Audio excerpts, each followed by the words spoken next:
Vamos lá, você já preparou aí o seu caderninho para anotar a aula? Pegou suas canetinhas coloridas? Porque se é aula de biologia, tem que ter o quê, gente? Canetinha colorida, né? Porque vai ter muito desenho legal para vocês hoje.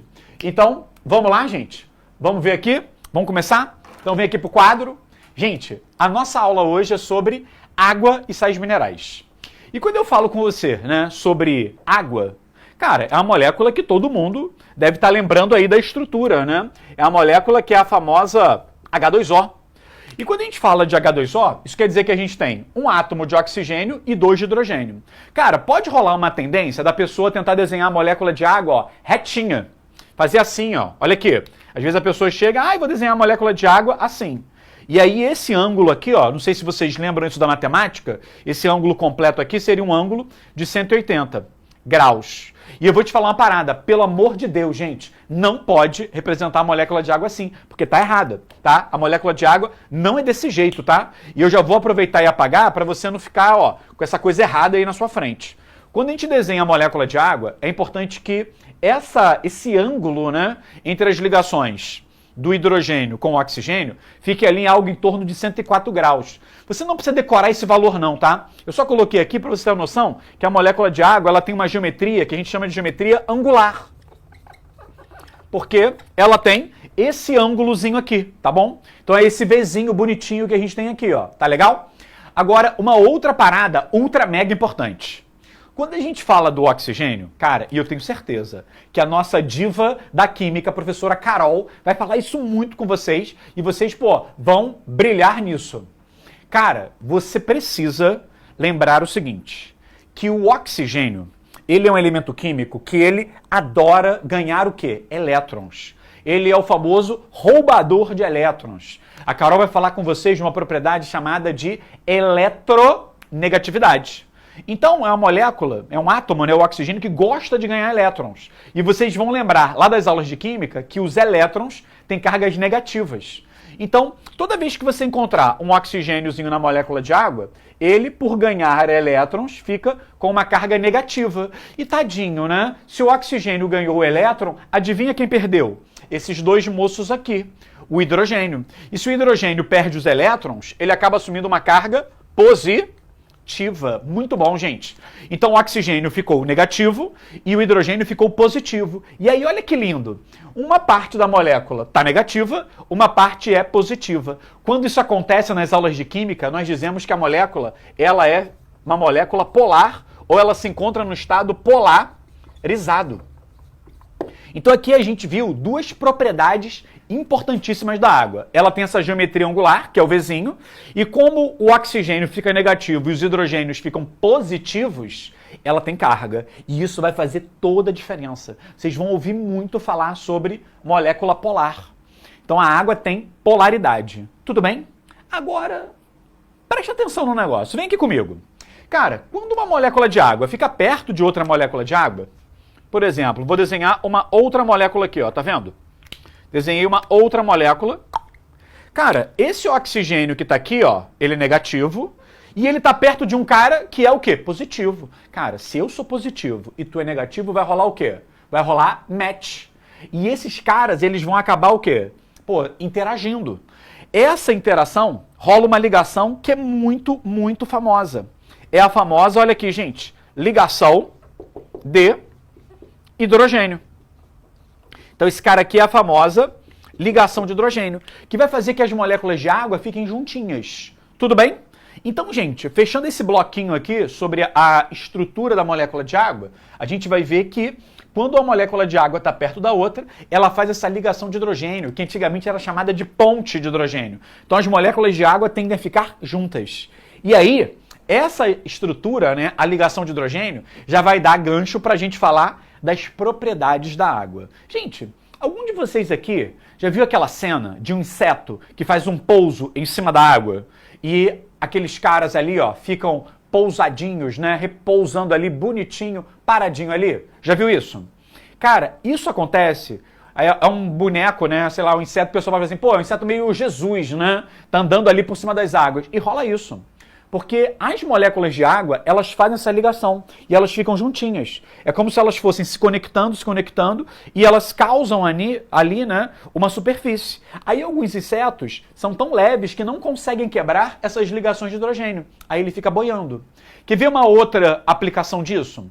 Quando você vai colocando, né, gotinhas de água. Cara, tem uns vídeos antigos, né, do YouTube, que eram tipo desafios, que as pessoas pegavam moedas pequenininhas. Nos Estados Unidos era muito comum a pessoa fazer isso com a moeda de 1 centavo, né? O famoso penny, né? Que é a moeda de 1 centavo nos Estados Unidos. E o cara ia colocando várias gotículas de água, várias gotículas. E elas iam formando tipo uma bolhazinha aqui em cima. E as moléculas de água iam se agregando e formando aquela bolha. Até que chegava um momento que ela não aguentava mais. Tudo isso era possível graças a quem, gente? As ligações de hidrogênio. E essa propriedade que uma molécula de água tem de se ligar a outra molécula, a gente chama de coesão. Então, pessoal, por favor, quando a gente fala de coesão, é quando uma molécula de água se liga a outra molécula de água. E essa propriedade, né, que a superfície da água tem de ter moléculas juntas, que o cara consegue ficar, ó, paradinho ali em cima, isso é chamado de tensão superficial. Tensão é porque existe uma força. Superficial, porque está em cima. Tudo bem, gente? Pessoal, deixa eu dar uma olhada aqui no chat, ver se alguém está perguntando alguma coisa. Tem nada não, né? Tá de boa aqui. Ótimo, gente. Se tiver qualquer dúvida, pode mandar, que a gente segue, tá bom? Agora, gente, coesão é quando água está ligado com água.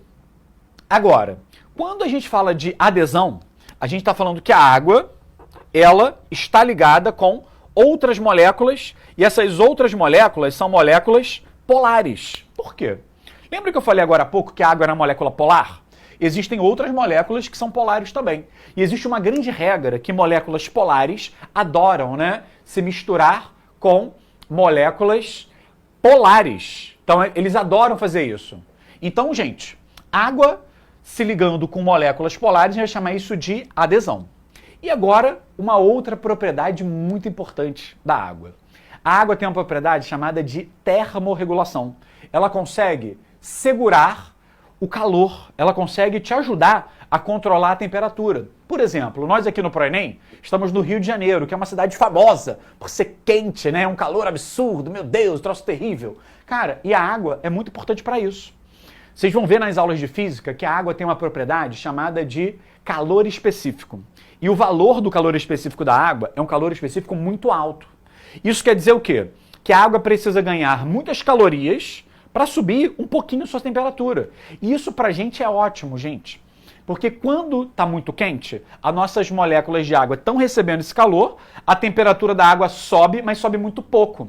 Então a gente não fica tão quente. Você pode até ver que a água ela é muito usada para ser, por exemplo, substâncias que vão manter, por exemplo, motores de automóveis mais resfriados. Sabe aquela peça do carro chamado radiador? Tu abre ali o radiador e joga água. Por quê? Porque a água tem essa propriedade de ser termorregulador. E isso é fundamental pra gente. Se você não tivesse água, nossa, meu Deus, a temperatura do teu corpo ia ficar muito mais alta. Ia ser algo terrível, algo absurdo. Então, água é fundamental para isso. E se você estiver sentindo muito calor, o que você faz? Você sua. E quando você sua, gente, você manda as moléculas de água embora. E quando você manda essas moléculas de água embora, quando você sua, você está mandando o calor que ela absorveu. Então, cara, é uma outra propriedade, fundamental. Agora, a última propriedade que eu botei aqui para vocês. A água, gente, ela é um solvente universal. Você já deve ter escutado em alguma aula, algum livro, você já leu isso. Só que, gente, tem um problema. Eu coloquei entre aspas. Porque é solvente universal. Porque nem tudo a água dissolve, gente. Nem tudo a água dissolve. Nem tudo. O que a gente vai ver? Tem moléculas que a água não consegue dissolver. Tem moléculas que são insolúveis em água. Tem moléculas que a gente não vai conseguir dissolver na água. E tem outras moléculas que se dissolvem em água. E para vocês interagirem, fala para mim, escreve aí no chat. Escreve para mim o nome aí de uma molécula que não se dissolve na água, que ela não se mistura. Escreve aí que eu quero ver, né? Alguém que não se mistura na água. Deixa eu ver aí se alguém sabe. Me dá um exemplo aí, né? Cara, gasolina não se mistura bem. Mandaram aí, né? Pô, excelente. Cara, gasolina, óleo, né? E por que que isso acontece, gente? Por que que gasolina, óleo, né, gorduras não se dissolvem em água? Porque a água, ela gosta de se dissolver em moléculas que são o quê? Polares. Moléculas que são parecidas com ela, moléculas que têm cargas parecidas. Então, quando eu falo de algo que é insolúvel em água, normalmente são moléculas apolares. E são moléculas que odeiam água, são moléculas que têm horror de água. Meu Deus! E como é que são chamadas essas moléculas? Elas são chamadas de Gente, hidro quer dizer água, tá? E eu falo que essas moléculas são hidrofóbicas. Porque o sufixo que está aqui, ó, fóbico, vem da palavra fobia, que quer dizer o quê? Medo. Então, quando a molécula ela é hidrofóbica, quer dizer que ela tem aversão, ela tem horror. Ah, eu odeio água. E por que ela odeia água? Porque ela é apolar, ela não se mistura. Então, o pessoal que mandou aí, ó, gasolina, o pessoal que mandou aí, né, óleo, cara, gasolina, óleo, petróleo, gorduras, são moléculas apolares, são hidrofóbicas. E aí elas acabam não se dissolvendo na água. Agora, existe uma galera que se dissolve. Essa galera que se dissolve são as moléculas o quê? Polares. E aí, como é que eu chamo essa galera que é polar? Elas são chamadas de hidrofílicas. Porque o sufixo fílico quer dizer aquele que gosta de. Então, por exemplo, você pegou sal. Sal, tu joga na água, e o que acontece com o sal, gente? Ele vai dissolver. Ele vai dissolver de boa, né? Ele vai dissolver, pô, de uma maneira excelente. Ele consegue fazer isso porque o sal, ele tem o quê? Polaridade. Ele é polar. Se você pegar, por exemplo, álcool. Álcool mistura na água, porque o álcool, ele tem um caráter polar. Então, a regra que eu quero que vocês entendam é o seguinte. Posso mandar que a água é um solvente universal? Ela dissolve tudo? Não. Ela não vai dissolver as substâncias que são apolares. Não vai. Então, essa esfera de ação da água, ela tem uma limitação. Nem tudo, né, vai ser dissolvido pela água. Tudo bem, gente? Então, vamos agora, depois dessa parte aí das propriedades, vamos falar um pouco sobre como a água chega no nosso corpo? Pessoal, tem duas fontes básicas de água. A primeira é essa daqui, ó. A água exógena. O prefixo exo quer dizer, olha aqui, ó, fora. É água que vem de fora do teu corpo. Cara, e que água é essa que vem de fora do teu corpo? É a água que você ingere pela utilização de líquidos. Então, tu bebeu aquela garrafinha de água mineral, tomou um suco. Então, os líquidos que você ingere vão formar essa água exógena que veio de fora. Mas também tem a água que a gente acaba ingerindo nos alimentos. Cara, escreve aí no chat. Quero ver. Escreve um alimento que você come com frequência. Pode ser vegetal, pode ser um alimento de origem animal, que você acha que tem muita água na composição dele. Que seria aí, ó, quase o quarto estado físico da água, né? Qual alimento aí que você ingere, cara, que é cheio de água? Manda aí, quero ver, né?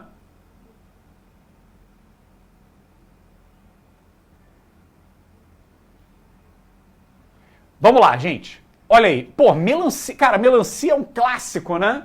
Cara, melancia é quase o quarto estado físico da água.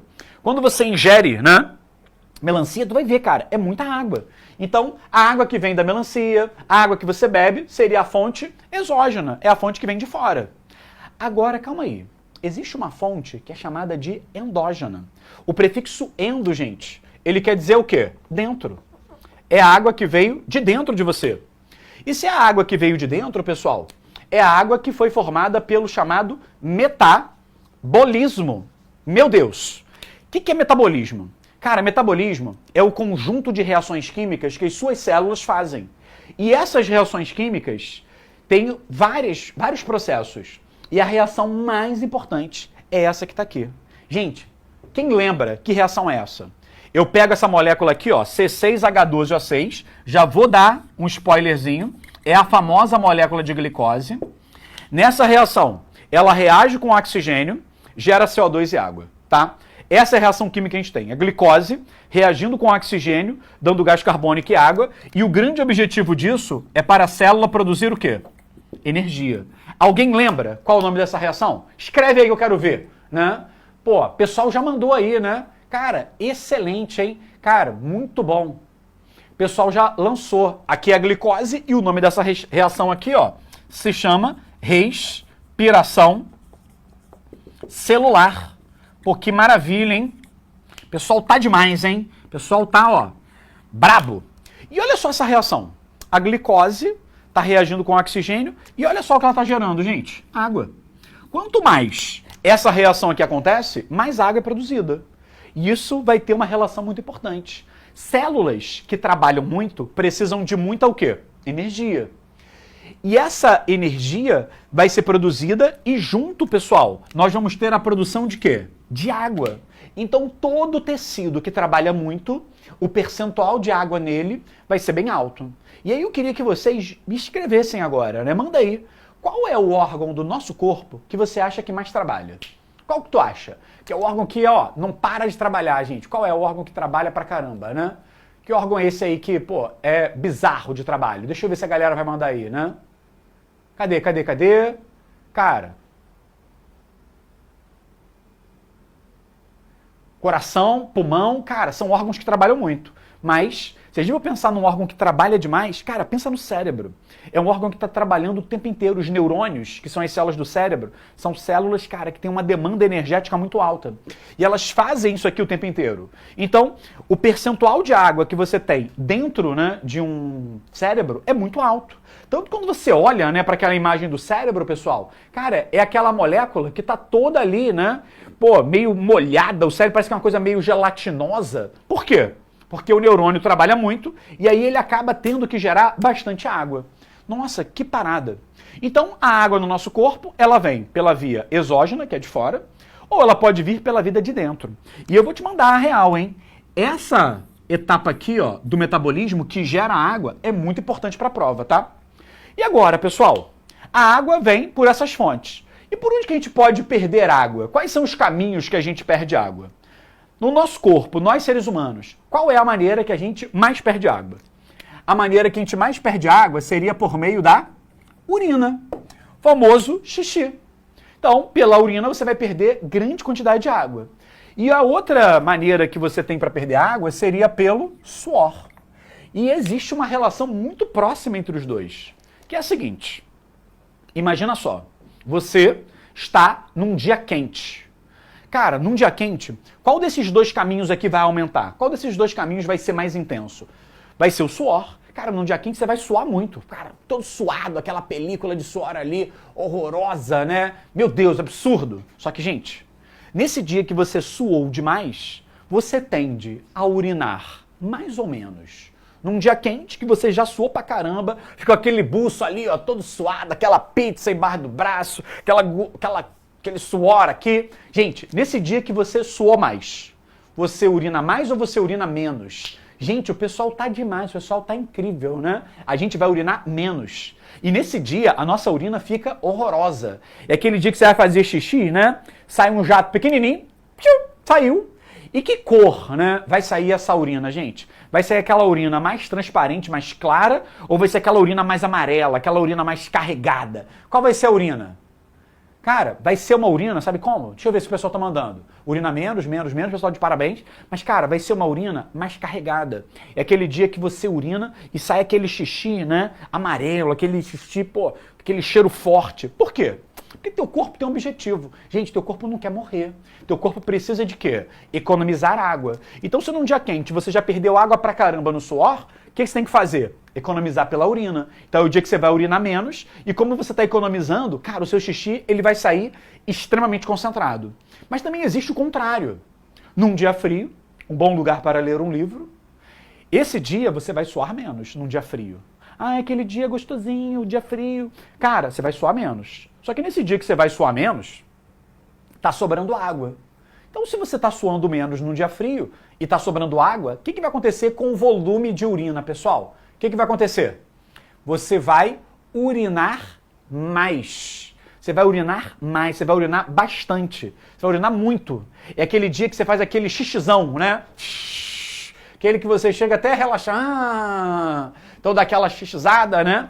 E esse xixi, gente, nesse dia que estava mais frio, como é que ele sai? Ele sai aquele amarelo carregado ou ele sai num piquezinho ali, ó, pô, mais transparente, né? Mais diluído? Cara, nesse dia a sua urina vai sair mais diluída. Tudo bem? Outras maneiras que nós podemos perder água, pessoal. podemos perder água pela respiração. Então, quando você faz assim, ó, cara, já viu quando você manda essa baforada num vidro? Cara, chega a ficar molhado, porque na sua respiração tem água na forma de vapor, e quando, né, essa respiração, né, que tem água na forma de vapor bate no vidro, ela condensa. E aí fica aquela mancha, né, de água. Você já deve ter visto isso. E esse lance aqui, ó, da respiração, tem um carinha que eu adoro falar com vocês, que são os cachorrinhos, lindinhos, né, os cachorrinhos. Gente, já parou pra pensar? Quando você pega o teu cachorro pra dar uma volta, eu peguei meu cachorro. Cara, eu tenho um cachorro, né? Eu tenho um Shih Tzu, o nome dele é Donatello. Cara, e ele é super preguiçoso, super vagabundo, adora ficar parado. Mas às vezes eu pego o Donatello e vou dar uma volta no quarteirão. Mesmo andando com ele, cara, ele fica muito cansado. E quando o cachorro tá cansado, ele fica com o pelo todo suado. O pelo do cachorro, gente, fica todo molhado? Não fica. Porque os cães e os gatos não têm glândula sudorípara, né, ao redor ali do corpo. Então eles não estão perdendo água pelo suor. Aí você vai perguntar assim, mas Rodrigo, como é que ele consegue controlar a temperatura? Cara, os cachorrinhos conseguem controlar a temperatura pela respiração. Então quando ele tá, né, com muito calor, ele fica assim. Ele tá perdendo água pela respiração. E é até legal, né, que os cães têm um focinho mais longo, que não é o caso do Shih Tzu. Se você pegar, por exemplo, um pastor alemão, o focinho dele é mais longo, e isso é legal, porque na hora que ele perde água na forma de vapor, ó, o vapor está saindo, mas como o focinho é longo, ele consegue pegar essa água de volta. Então os cachorros acabam perdendo água, principalmente pela respiração. Eles usam a respiração para controlar a temperatura. Agora, calma aí. E cavalo? Alguém já montou num cavalo e deu uma passeada com ele? Cara, quando você termina, né, de dar uma volta com o cavalo, gente, quando você termina de dar uma volta com o cavalo, como é que tá a cara do cavalo? Ele tá com a língua de fora fazendo assim? Como é que tá a cara do cavalo? Não. Quando você termina de dar uma volta com o cavalo, mesmo que seja um galope bastante intenso, o cavalo tá assim. Tá com aquela cara, né, de equino, tá parado. E o que acontece, pessoal? Quando a gente olha pro cavalo, ele não tá respirando. Mas tu já passou a mão no pelo de um cavalo que acabou de dar uma corrida? Tá todo molhado, o bichinho chega a estar pingando. Por quê? Porque o cavalo não é igual o cachorro. Cavalo tem várias glândulas sudoríparas, o cachorro já não tem. Então fica essa diferença aí, tá legal? E por outro lugar que a gente pode perder água seriam por meio das fezes. E isso é um problema quando você está num quadro de diarreia. Gente, escuta só essa. Imagina uma criança que está internada num hospital, tadinha. Ela está com um quadro infeccioso, ela está com uma bactéria no intestino e ela está com diarreia. Gente, ela está perdendo muita água pelas fezes, muita água. Isso pode matar a criança. Só que essa criança, ela usa o próprio corpo para tentar compensar. Então, uma criança que está com uma diarreia intensa, você acha que ela vai urinar mais ou você acha que ela vai urinar menos? Manda aí para mim. Criança no hospital, você acha que urina mais ou ela urina menos, gente? O que vocês acham? Mais ou menos. Sabe o que vai acontecer? Crianças que estão no hospital desidratadas urinam menos ou até mesmo não urina. Não urina, ela para de urinar. Isso é gravíssimo. O pessoal mandou aqui, ó, chorando. Cara, até mesmo o choro da criança muda. Porque a criança pode estar desidratada, ela vai estar chorando, mas se você olhar nos olhinhos dela, costuma não sair lágrimas, porque elas tendem a ficar desidratadas pela diarreia e aí elas economizam água. Então essa aqui é uma estratégia dela. Perdeu muita água pelas fezes, vou urinar menos e vou até produzir menos lágrimas. O corpo humano, gente, ele é fantástico. E agora, para a gente poder fechar esse bloquinho aqui de água, gente, o que determina o percentual de água nos seres vivos? O primeiro é a espécie. Por exemplo, quando eu falo assim, qual o percentual de água? Aí muita gente fala assim, 60%. Mas depende. Se você pegar, por exemplo, uma água viva, gente, se você pegar uma água viva, o percentual de água é quase, 99%. O bicho é só água. Só que tem algumas sementes de vegetal que tem 20% de água. Então, de acordo com a espécie, o percentual de água muda. Agora, vamos para o que cai. Quando a gente fala de idade, quem você acha que tem mais água? Um senhor idoso ou um bebezinho, pessoal? Quem você acha que tem mais água? O idoso ou o bebezinho? Quem você acha que tem mais água percentualmente no corpo? Gente, quem tem mais água no corpo são os bebês. eu posso mandar o seguinte processo aqui para vocês. Quanto menor a idade, maior é o percentual de água. E qual é a explicação disso? Se você é jovem, pegar um bebê, por exemplo, ele tem um metabolismo muito acelerado. Os bebês, gente, fazem muita respiração celular, muita. E se eles fazem muita respiração celular, eles produzem muito o quê? Muita água. Conforme a gente vai envelhecendo, vai ficando velho, e aí eu já me enquadro nisso, né? Já tô lá com meus 43 anos. Gente, quando a pessoa fica velha, o que vai acontecer? Ela passa a fazer menos reação metabólica. A velocidade dessas reações diminui.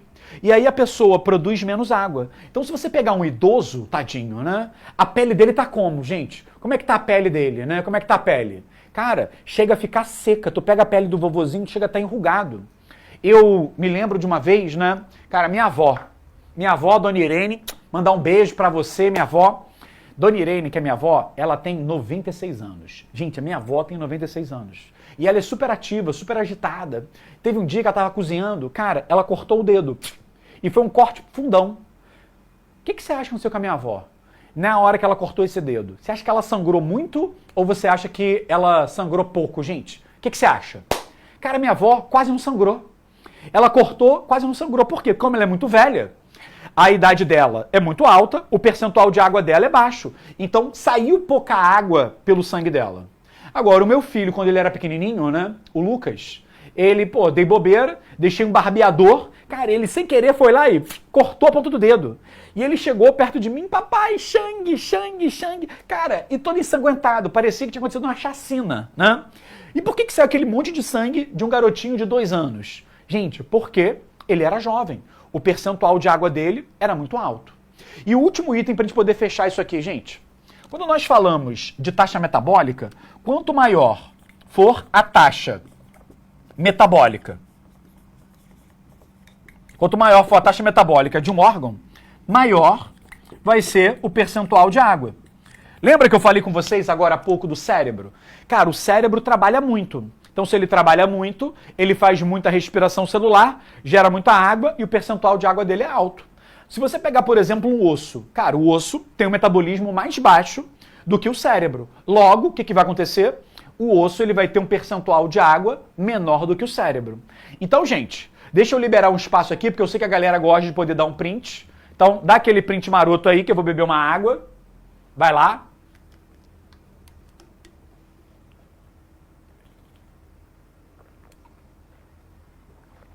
Ótimo, pessoal. E o que está faltando para a gente finalizar, né, essa aula? A aula é sobre água e sais. A gente já falou tudo sobre água. Então, vamos puxar agora os sais minerais. E aí, para a gente poder avançar, eu queria puxar a questão que está aí no nosso slide, para a gente fazer essa questão do Enem e aí utilizar essa questão para a gente poder explicar. Então, joga aqui, né, a questão pra gente. Joga aqui. Olha só. Cara, essa questão aqui foi a questão que caiu na prova do Enem ano passado. Deixa eu ler com vocês que é sobre sais minerais. Os mais antigos cozinhavam feijão na panela de ferro, a fim de acabar com a palidez de seus filhos. Alguns chegavam até a colocar um prego enferrujado, meu Deus, um prego, né, nesse cozimento para liberar o ferro contido nele. Sabe-se que esse elemento pode ser encontrado na sua forma metálica ou iônica, sendo essencial para a manutenção da vida humana. As estratégias citadas eram utilizadas com o objetivo de quê? Gente, vamos falar de sais minerais, vamos voltar aqui para o quadro, e o primeiro sal que a gente vai trazer aqui para resolver essa questão seria, né, botar aqui, ó, sais minerais. E o primeiro sal que a gente vai trazer é o da questão. Gente, nessa questão, qual o sal que a gente falou? A gente falou sobre o ferro. Cara, o ferro, ele é extremamente importante, por quê? Porque a gente usa ele para formar uma molécula, olha aqui, ó. Ele participa da formação da chamada hemoglobina. Cara, e será que você lembra o que é isso, hemoglobina? A hemoglobina é um pigmento que fica dentro dessa célula aqui, ó, que são as hemácias, que vocês devem conhecer também como glóbulos vermelhos. Eu posso falar que a hemácia é um pacotinho cheio de hemoglobina. Então o cara que tem uma carência de ferro, ele vai ter menos hemoglobina, logo ele vai ter menos hemácia. E aí qual é a consequência disso? Se ele tem menos hemácia, que são os glóbulos vermelhos, esse cara ele acaba ficando pálido. E essa palidez é um problema que a gente conhece, né? É a chamada o quê, gente? Quem será que lembra esse nome aí, né? Quem será que lembra esse nome, né? Que a gente tem aí, ó, esse cara que fica pálido por falta de hemácias. Quem será que lembra, né? Pô, qual que problema é esse, gente? Cara, esse problema é a chamada anemia. Então, o indivíduo que tem carência de ferro, ele forma menos hemoglobina, que vai gerar menos hemácia. Então, ele vai ter essa situação chamada de anemia. Só que, gente, ao longo do ano nós vamos ver vários tipos de anemia, vários. E existe uma anemia que é provocada por problemas genéticos, que é a anemia falciforme. Tem uma anemia provocada pela falta de determinada vitamina, que a gente vai ter essa aula. Só que hoje, a gente está vendo uma anemia que é provocada pela falta de ferro. Essa carência, ela é chamada de anemia ferropriva. E por que o nome da situação é anemia ferropriva? Porque a pessoa está privada de ferro. E qual é o tratamento, gente? É você dar o que para a pessoa? Ferro. E aí eu queria trazer uma informação muito preciosa para vocês. Quando eu falo de ferro, o ferro ele pode aparecer em duas formas. Ferro 2+, é um tipo de íon que vocês vão ver nas aulas de química. E a outra forma é o ferro 3+. Esse tipo de ferro aqui, ó, 2+, é o ferro que a gente mais utiliza. É o ferro mais necessário para a gente formar hemoglobina. A gente usa muito mal o ferro 3. E uma notícia muito, cara, importante. Esse ferro 2+, ele é muito encontrado em alimentos de origem animal. Então, quando você pensa, por exemplo, em carnes vermelhas, aquela maminha, alcatra, picanha, galera que gosta, né? Cara, essa picanha que você come, ela é vermelha por quê? Porque tem uma grande quantidade de ferro, ferro 2+, e a gente usa isso. Agora, alimentos vegetais têm ferro 3, que a utilização dele é mais baixa. E aí tu vai lembrar de uma história que é a seguinte: quando você era pequeno, alguém chegou para você e falou assim: fulano, come feijão pro feijão não deixar você ter anemia. Cara, o feijão tem ferro, sim, só que o ferro do feijão é principalmente 3+. É um ferro que a gente usa muito pouco. Então o feijão não é a melhor estratégia para combater a anemia ferropriva. A melhor maneira seria ingerir alimentos de origem animal. E aí vai falar assim: Rodrigo, mas eu não como carne, eu sou vegetariano. Tudo bem. Se você é ovo-lacto-vegetariano, se você bebe leite e come os seus derivados, e a mesma coisa com o ovo, gente, tanto o leite quanto o ovo são ricos em ferro 2+. Vai resolver esse problema. O grande problema na questão alimentar é a carência total do ferro quando a pessoa faz uma opção por um veganismo, né? Quando a pessoa adota esse estilo de vida. Então ela tem uma carência aqui. Mas o nosso corpo consegue, né, de certa forma, usar pouco do ferro 3+. E um ponto, né, que talvez você já tenha escutado. Cara, no Brasil, é muito comum a gente cozinhar o feijão e colocar o que dentro do feijão, pessoal? A gente costuma colocar bastante pedaços de porco. E a gente forma um prato brasileiro muito famoso chamado de feijoada. Quando você coloca um pedaço de carne, e aí pode ser carne de porco, né, que é a carne da feijoada, colocar dentro do feijão, você aumenta nesse feijão a oferta de ferro 2+. E existe uma tradição, especialmente aqui do Rio de Janeiro, que a galera costuma, né, comer feijoada e ter um pedacinho de laranja. Cara, essa laranja, ela é muito importante, porque ela evita que o ferro, que era 2, vire 3. Porque você já deve ter escutado alguma vez na vida que laranja é rico em vitamina C. E a vitamina C é uma vitamina que é antioxidante, ou seja, ela impede que esse ferro aqui, que é um ferro bom pra gente, se oxide. Então esse negócio de comer feijoada e depois chupar uma laranja ou ter um pedacinho de laranja para comer, que é muito típico aqui no Rio de Janeiro, cara, isso é uma parada maneira, isso é uma parada boa. Então, quando a gente faz aquela questão do Enem, a gente está falando de qual problema, pessoal? A gente está falando aqui da anemia. Então você que esqueceu da questão, vamos botar ela aqui na tela de novo para a gente ver? Olha aí. Então, por que é legal botar esse ferro dentro dos alimentos, né? Essas estratégias são usadas para quê? Não é para tratar diarreia, não é isso, né? Não é usar, né, uma estratégia para evitar as verminoses. Raquitismo tem a ver com cálcio. E febre amarela, gente, é uma doença que está associada, né, a mosquito. Então, o gabarito dessa questão seria que letra, pessoal? Manda aí no chat para ver se você tá ligado, né? Então, a gente coloca o ferro no feijão. Para quê, né? Coloca o ferro na panela para a gente poder absorver, para tratar a anemia. E a gente acabou de ver que a anemia que a gente está falando é a anemia ferropriva. Então essa questão, o gabarito dela é letra B. B de beijo. Olha que maravilha, gente. Essa questão é uma questão que foi uma das mais fáceis da prova. E eu espero que você tenha acertado. Então, quando a gente acerta essa questão no Enem, cara, a gente acaba ganhando muitos pontos por isso. Isso é algo, pô, maravilhoso, é algo incrível, né? E agora, vamos voltar para o quadro, para a gente poder fechar isso aqui?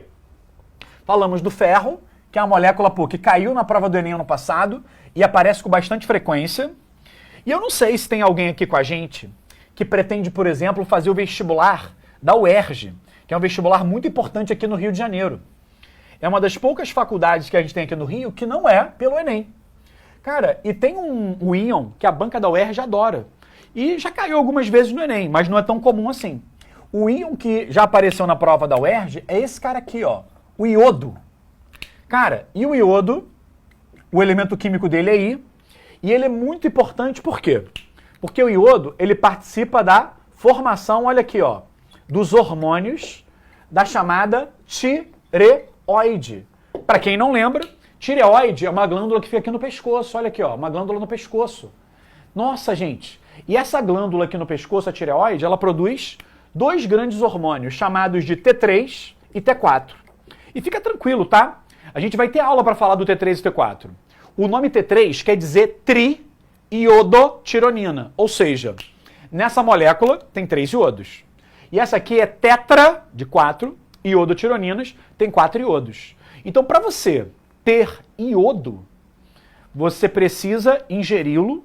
E quais são as fontes, né, do iodo, pessoal? As fontes. Geralmente, são os frutos do mar.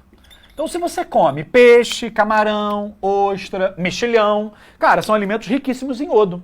O teu corpo pega esse iodo e usa para formar os hormônios da tireoide, que vão controlar o funcionamento do seu corpo. Então, é muito importante ter ingestão de iodo. Só que aí tu vai falar assim, mas Rodrigo, eu não como camarão, eu não como peixe. Fica tranquilo, porque o iodo, ele também foi adicionado onde, gente? No sal de cozinha. O sal de cozinha, ele é isso aqui, ó, NaCl. Só que como nem todo mundo tem ingestão de frutos do mar, esse NaCl, ele é adicionado ao NaI, que é o iodeto de sódio. Então se você pegar o sal de cozinha que você usa, ele é uma mistura desses dois sais. E como esse outro sal aqui, ó, o iodeto de sódio, tem iodo, cara, isso é muito bom para quem não ingere frutos do mar. E pessoal, se você não tiver ingestão de iodo, o que isso vai provocar? Isso vai provocar um problema chamado de bócio endêmico. O que acontece? Se você não ingere iodo, a sua glândula tireoide não consegue soltar os hormônios. E aí o que vai acontecendo? A sua glândula tireoide vai ficando o quê? Maior, maior, maior, e você deixa de soltar os hormônios para o seu sangue, onde você necessita dele. Então o que é o bócio? É você ter esse aumento, né, do volume da glândula tireoide, fica com o pescoço enorme. E como é que se trata isso? Dando iodo para a pessoa. Quando dá iodo, o iodo se encaixa nas moléculas orgânicas do hormônio que estão aqui, e aí esse hormônio pronto consegue sair. Então é um problema que é facilmente evitável. Antigamente era muito comum no interior do Brasil que não tinha acesso aos frutos do mar. E o sal naquela época não era um sal que era iodado. Então as pessoas desenvolviam isso. Hoje, cara, já há muitos anos isso, né? O iodo, cara, ele é amplamente difundido no sal de cozinha. Então, pô, isso aí é ótimo, fica resolvido. E o último sal que a gente vai mandar aqui, gente, é esse cara aqui, ó. O cálcio. O símbolo dele é Ca. E quando a gente fala do cálcio, cara, olha que parada.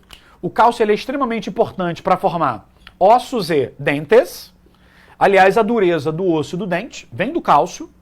E a outra parada que vocês têm que ficar ligados é que o cálcio ele participa da contração muscular. Então, para o músculo se contrair, a gente precisa que o cálcio esteja presente. E a terceira e última função do cálcio seria o papel da coagulação do sangue. Gente, provavelmente vocês já passaram por isso. Alguma vez você foi lá, se cortou e o sangue começou a sair. O sangue parou graças a um processo chamado de coagulação. E o íon que deflagra o início da coagulação é o cálcio. Então imagina só, a sua vida sem cálcio. Você vai ter ossos frágeis, que podem quebrar à toa. Você vai ter fraqueza muscular, porque o seu músculo não vai conseguir contrair. Tu que gosta de botar aquela barra com 200 quilos para agachar, não vai conseguir. Olha que drama, né? Ah, justo hoje não vou conseguir, né? Agachar com 200 quilos. E eu vou mandar para você o seguinte. Você vai sangrar e não vai ter o controle desse sangramento. Então o cálcio, gente, ele é fundamental. E agora, para a gente poder ir embora e eu me despedir da aula de bioma com vocês. Fala para mim um alimento. Fala não, né? Escreve. Escreve para mim um alimento que a gente ingere que é rico em cálcio, pessoal. Vamos ver se a galera manda bem aí, né? Cadê? Se a galera manda aí, qual alimento que é rico em cálcio? Será que alguém lembra? Ó, o alimento mais clássico rico em cálcio é o leite. Todo mundo deve beber leite porque é um alimento que é rico em cálcio, fortalece os ossos. Leite e seus derivados. Mas, pô, alguém mandou aqui, ó, a Laura. Laura falou assim, ó, vegetais, sim. Especialmente vegetais que são verdes escuro. Então, se você não bebe leite, você vai falar assim, ai meu Deus, eu não bebo leite, nem como queijo, nada que vem do leite, eu odeio tudo isso. Isso quer dizer que você vai ter ossos frágeis, fraqueza muscular e hemorragias? Não, porque você pode obter o cálcio onde, gente? Comendo vegetais verdes escuros. Então a galera que adora, por exemplo, uma couve, cadê a galera que é fã de couve aí, né? Cadê a galera que é fã de couve? Couve é rico. Cara, eu adoro rúcula, que é um vegetal verde escuro, espinafre. Cara, espinafre é um absurdo, né? É um vegetal que me irrita muito. Que tu compra o espinafre, é desse tamanho. Quando tu coloca na frigideira, o troço fica desse tamanho aqui, ó, vira um troço quase sublingual. Aquela montanha de mato vira um troço pequenininho. Então, espinafre, rúcula, couve, se a gente pegar, por exemplo, brócolis, cara, são vegetais riquíssimos em cálcio. Então, se você é vegano, cara, fica super de boa, tá? Você não precisa beber leite. Você pode ingerir esses vegetais verdes escuros, que eles são excelentes. Tudo bem? Então, pessoal, deixa eu liberar aqui o espaço para vocês, né? Acho que é melhor ficar aqui, para vocês darem um print dessa parte aqui, tá bom? Que foi a parte de sais minerais. E eu me despeço de vocês e a gente se vê daqui a pouco, né? Para a aula de Biologia 2, tudo bem? Então, gente, um beijo, até daqui a pouco. Assista nossas aulas a hora que você quiser. Vem com o Pro, o cursinho online que mais aprova no Enem. Assine em proenem.com.br.